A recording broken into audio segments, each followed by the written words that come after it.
Tomorrow night marks a painful anniversary for many who survived the Nazi Holocaust. The anniversary of Kristallnacht. It also provides an opportunity to remember the bravery of the righteous. Jim Axelrod has the story of two remarkable people. Joanna Newman is on a journey more than 70 years in the making. A journey that started in Germany. How old were you when you left Hamburg? 8.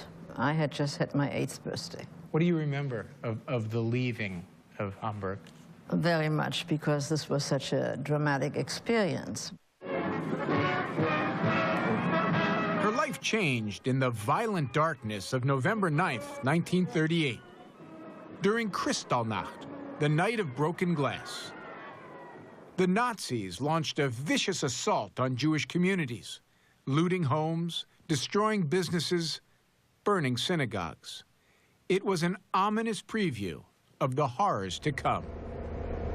Her father feared where his country was headed, so he began making preparations to flee. Young Joanna tagged along with him on a devastating errand in the basement of their apartment building. He had all of this correspondence and photography, photographs and so on, of his youth and of his life, and he had made arrangements with the superintendent of the house that he could burn these things in the furnace. And, you know, like every piece that he burned was like a piece of his life. A few months later, little Joanna and her parents were gone, leaving Germany for good.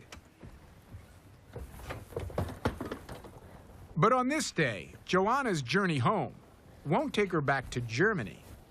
Instead, she's returning to an unlikely safe haven and a reunion with her improbable family.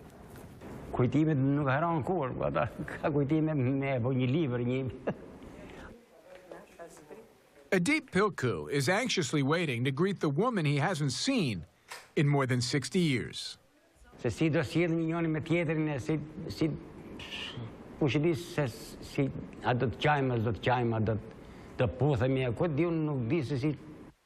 You could say Adip is Johanna's cousin. At least that's what they told the Nazis.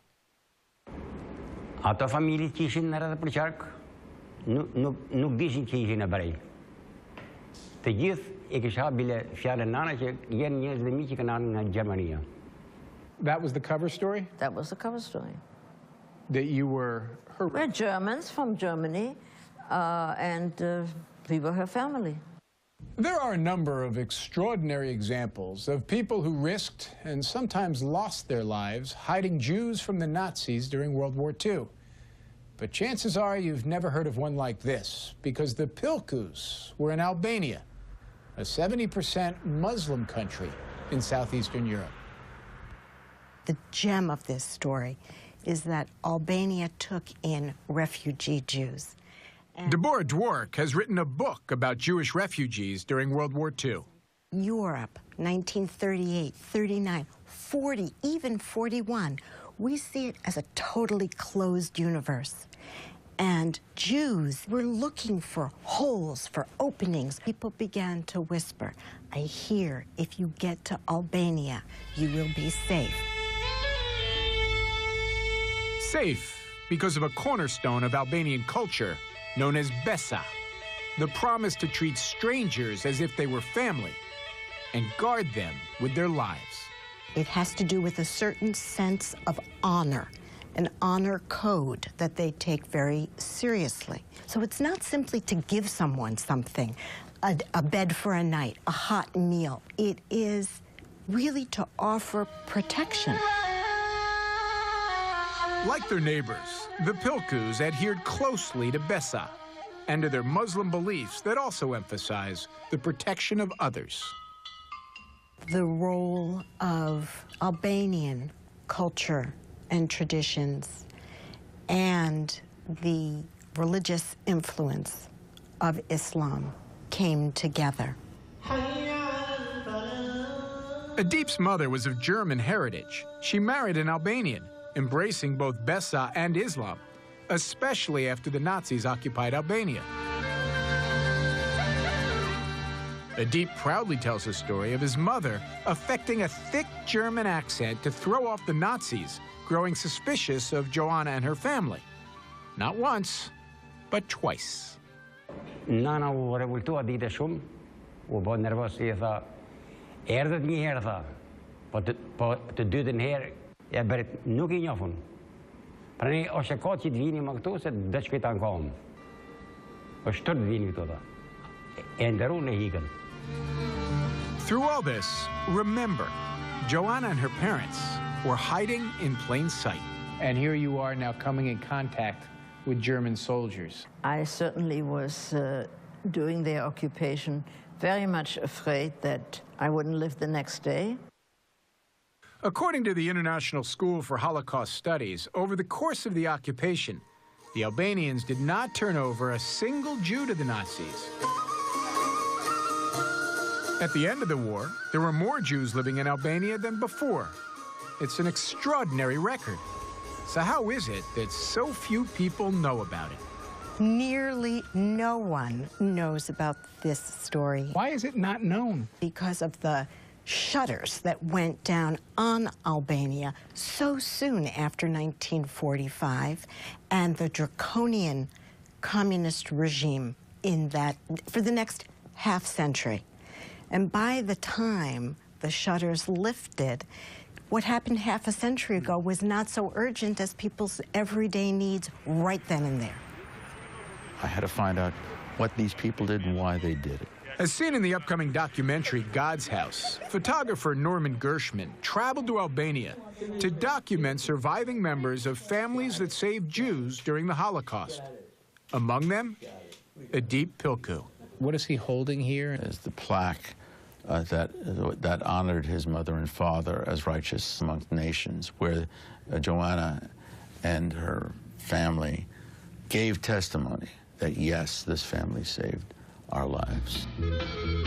The Allies whisked 14-year-old Joanna and her parents out of Albania in September of 1945. Shumë e rëndë për mu. Më hiku të më thonë një shok që unë I mësu me atë. Joanna says her own parents always wanted to make up for the way they parted with the Pilkus. We were told that we cannot even go and say goodbye because there was danger that we might get arrested. It was much to my parents' really regret, terrible regret. No chance to say thank you. No chance to say thank you.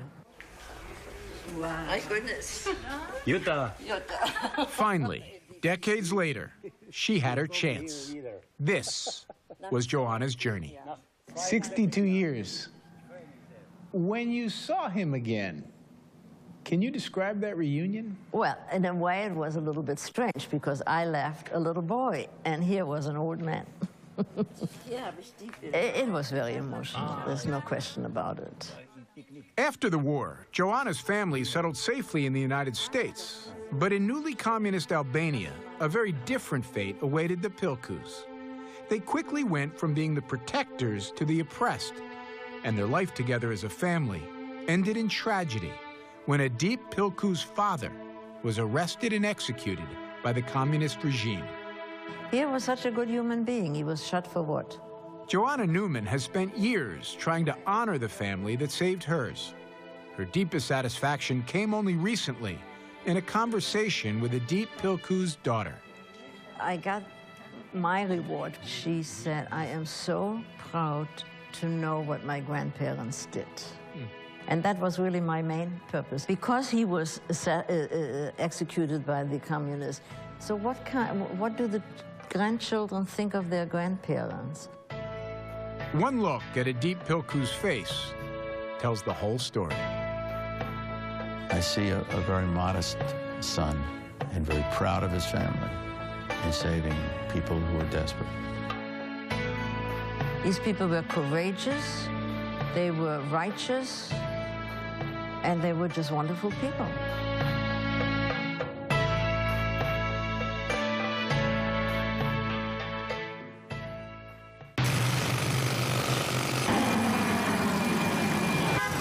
Next, all that noise. Reagan Lewis Antiques. Quality is what we sell.